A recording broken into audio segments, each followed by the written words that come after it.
ഓണറേറിയവും വിരമിക്കൽ ആനുകൂല്യവും വർദ്ധിപ്പിക്കണമെന്നാവശ്യപ്പെട്ട് ആശാവർക്കർമാർ നടത്തുന്ന സമരയാത്രയുടെ വാഹനത്തിന്റെ ഫ്ളാഗ് ഓഫ് ഇന്ന് 12 മണിക്ക് തിരുവനന്തപുരത്ത് നടക്കും. രാവിലെ ആശമാരുടെ മെയ്ദിന റാലിക്ക് ശേഷം പ്രമുഖ Gandhian doctor MP Mathai flag off കർമ്മം നിർവഹിക്കും. 5-ാം തീയതി കാസർഗോഡ് നിന്നാണ് സമരയാത്ര ആരംഭിക്കുന്നത്. രജിത്ത് തയ്യാറാക്കിയ റിപ്പോർട്ടിലേക്ക്. സെക്രട്ടേറിയറ്റ് നടയിൽ ആശാവർക്കർമാർ തുടരുന്ന സമരം ശക്തമായി തന്നെ തുടരുകയാണ്. ഇന്ന് 81-ാം ദിവസമാണ് രാപ്പകൽ സമരം തുടരുന്നത്. 43-ാം ദിവസം നിരാഹാര സമരവും തുടരുകയാണ്. ശക്തമായ പ്രതിഷേധവുമായി തന്നെയാണ് ആശാവർക്കർമാർ ഈ കഴിഞ്ഞ 81 ദിവസമായും ഇവിടെ നിരാഹാര സമരവും അതുപോലെ തന്നെ കഴിഞ്ഞ 81 ദിവസമായി രാപ്പകൽ സമരവും തുടരുന്നത്. നമുക്കറിയാം, വിവിധ തലങ്ങളിൽ നിന്നുള്ള പിന്തുണ ആശാവർക്കർമാരുടെ സമരത്തിന് ശക്തമായി തന്നെയുണ്ട്. ഇന്ന് മെയ് ദിനവുമായി ബന്ധപ്പെട്ടുകൊണ്ട് മെയ് ദിന റാലി അടക്കം സംഘടിപ്പിക്കാനാണ്. വിവിധ ജില്ലകളിൽ നിന്നുള്ള ആശാവർക്കർമാർ മെയ് ദിന റാലിയിലടക്കം പങ്കെടുക്കും. ഒപ്പം തന്നെ ഇന്ന് സമരത്തിൻ്റെ മറ്റൊരു പ്രധാന മുഖം കൂടി അവർ തുടങ്ങുകയാണ്.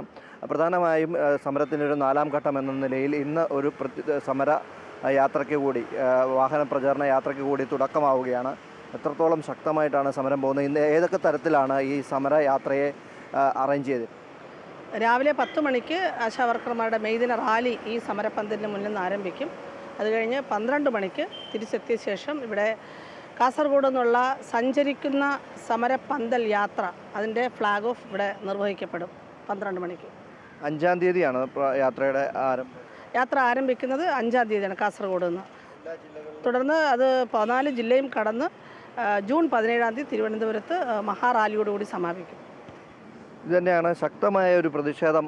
81 ദിവസം നീട്ടിക്കൊണ്ട് പോവുക, അല്ലെങ്കിൽ 81 ദിവസം അതിൻ്റെ ഒരു രീതി ശക്തമായി തന്നെ തുടരുക എന്ന് പറയുന്നത് ഏറ്റവും വെല്ലുവിളി നിറഞ്ഞൊരു കാര്യമാണ്. ആ വെല്ലുവിളി ഇപ്പോഴും ഏറ്റെടുത്തുകൊണ്ട് തന്നെയാണ് ആശാവർക്കർമാർ. അതുതന്നെയാണ് ഈ സമരത്തിൻ്റെ ഒരു പ്രത്യേകത.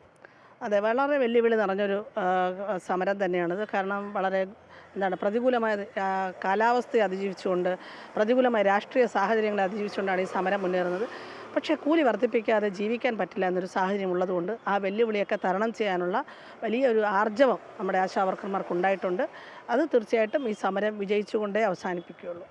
ഇതന്നെയാണ് ശക്തമായ ഒരു ഊർജ്ജം അവരിലേക്ക് നിറയ്ക്കാൻ ഈ സമരത്തിന് കഴിഞ്ഞിട്ടുണ്ട്. ആശാവർക്കർമാർ അത്ര കണ്ട് ഈ സമരത്തോടൊപ്പം ചേർന്ന് പോകുന്ന ഒരു കാഴ്ചയാണ് നമുക്ക് കാണുന്നത്. ഇന്നിപ്പോൾ മെയ്ദിന റാലി രാവിലെ 10 മണിക്ക് ആരംഭിക്കും. അതിനുശേഷം 12 മണിയോട് കൂടിയാണ് ഫ്ലാഗ് ഓഫ് കർമ്മം, പുതിയ 4-ാം ഘട്ടത്തിലേക്ക് പോകുന്ന സമരത്തിൻ്റെ ഫ്ലാഗ് ഓഫ് കർമ്മം നിർവഹിക്കുക. തുടർന്ന് 5-ാം തീയതി കാസർഗോഡ് നിന്നും ആരംഭിക്കുന്ന വാഹന പ്രചരണ ജാഥ 17-ാം തീയതി തിരുവനന്തപുരത്ത് സമാപിക്കുകയും ചെയ്യും. ശക്തമായ പ്രതിഷേധവുമായി തന്നെ മുന്നോട്ട് പോകാനാണ് ആശാവർക്കർമാർ തീരുമാനിച്ചിരിക്കുന്നത്.